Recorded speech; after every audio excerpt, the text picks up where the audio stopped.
Hello, this is Preston Mars. Recently I did a video on about a critique that I did for a prospective client. We named that client Mr. X, and we did so to maintain his privacy, and my relationships with clients are always confidential. So at any rate, this is the resume in final draft format. I'm going to talk to you a little bit about what I did and how I changed the job that another professional, quote unquote, had done for him, and done it unfortunately rather poorly, and charged this client just a whole lot of money to do it.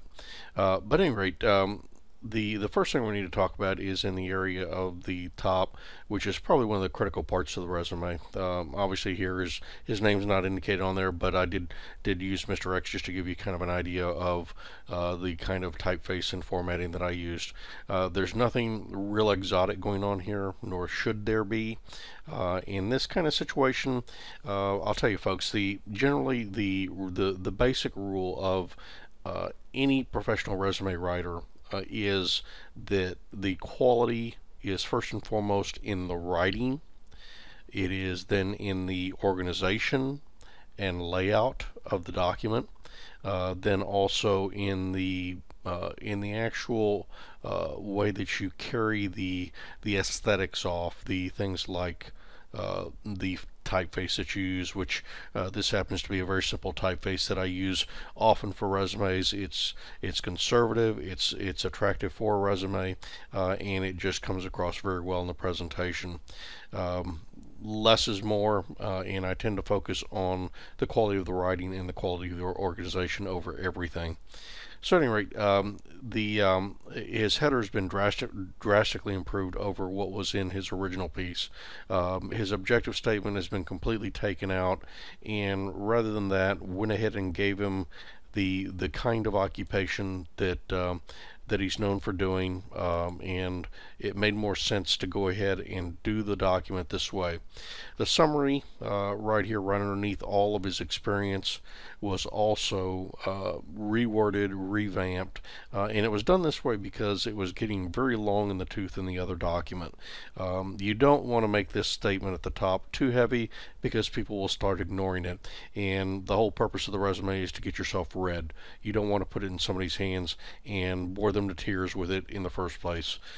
And in the second place, if you go ahead and make statements that are actually real relevant and very critical to establishing him as a quality candidate, that's what these documents are all about. Next, we go into the other things that we discussed in the original critique. His certifications, licensure, and passport and visa status have all been added to the front. As I discussed in the review, the original review and critique, he's on here, or this information rather is on here, because this information is vital to the reader and vital to him getting called in for an interview for the position. So certifications, licensure, and all this good stuff, including the skills and experience section, is all relevant to what he qualifies to do for another employer. It's what I referred to in the original critique and also in this document as eye teeth information. It belongs on page 1, therefore it is on page 1. Project and work experience. The reason why that terminology is used is real simple. In project and work experience, if you're in the type of trade that this gentleman is in, then your projects are often your work experience.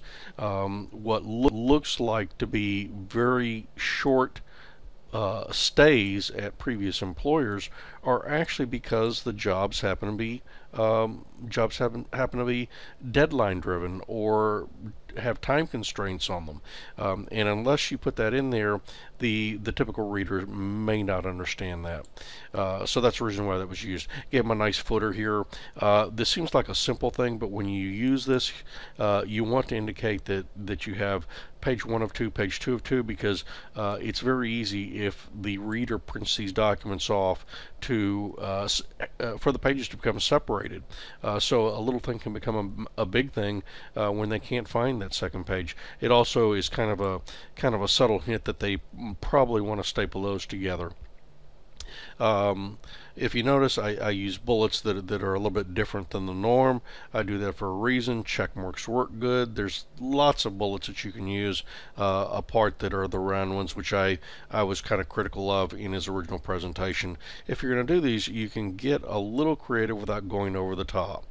If you notice, his positions are listed first. He's worked for some very, very solid employers: Atwood O'Shannock, Halliburton, Neighbors International. Those are all premium companies.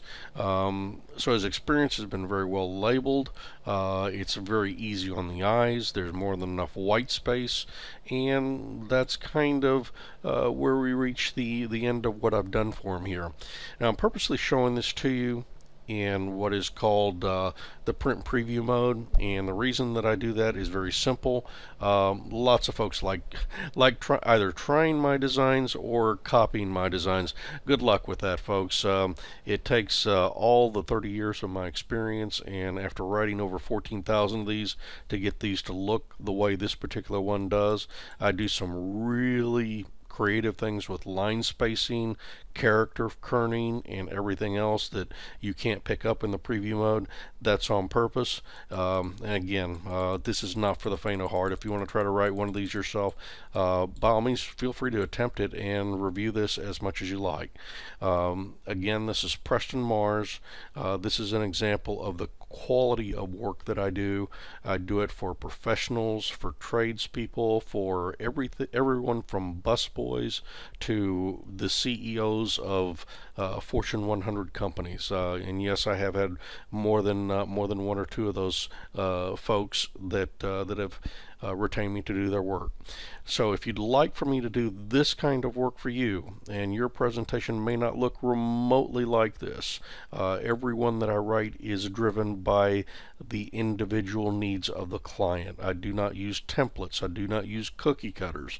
I leave that up to all the rest of the writers that are out there that want to hang their shingles out, as the gentleman found out the hard way. This gentleman, Mr. X, that retained me, found out the hard way by paying somebody nearly $400 to do his original project. That it was sad to see that kind of poor quality work furnished to him when he deserved a whole lot more than that for that kind of money. Needless to say, my fee was a whole lot less than that. As I mentioned in the first video, I am semi-retired, been doing this for 30 years. I deal strictly with resumes, and I work with everybody, again, from busboys, new grads, professional, healthcare, legal, financial, you name it. If it's a document that you need done and you need to put your best foot forward, I'm the guy that you want to talk to. You can spend whatever amount of money you want to get these documents done. If you're wanting to take a risk and want to pay somebody 5, 10, even $50 to get these things done, you can do that all day long, and you'll be fine until you run up against a candidate that has one of mine.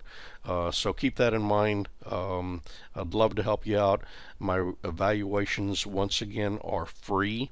You can email it to me. You can email me your resume and or your cover letter, or both, to prestonmars@gmail.com, or you can call me at 281-743-8573.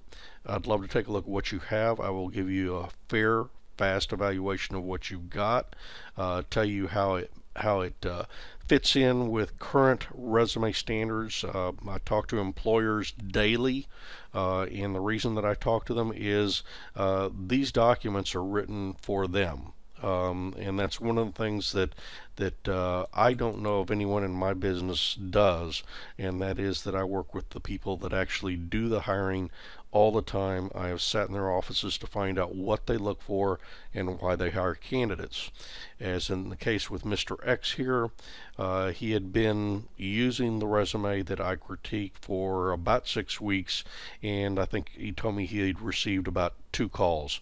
After putting this resume in its exact form in circulation, he was getting calls within 3 days, and he told me that he literally could not feel the number of calls that he was getting. So if you don't think these documents make a difference, well, obviously you don't need to call me. If you want a better job that pays more money and will likely have better benefits, and that you're probably going to be a lot happier doing, then give me a call. Again, Preston Mars, 281-743-8573. You'll always talk to me, and I do all the writing. I do not outsource it to writers in the third world like a lot of resume services do.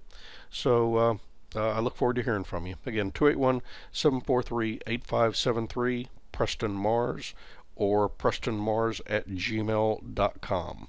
Thanks a lot, and have a good one. Bye.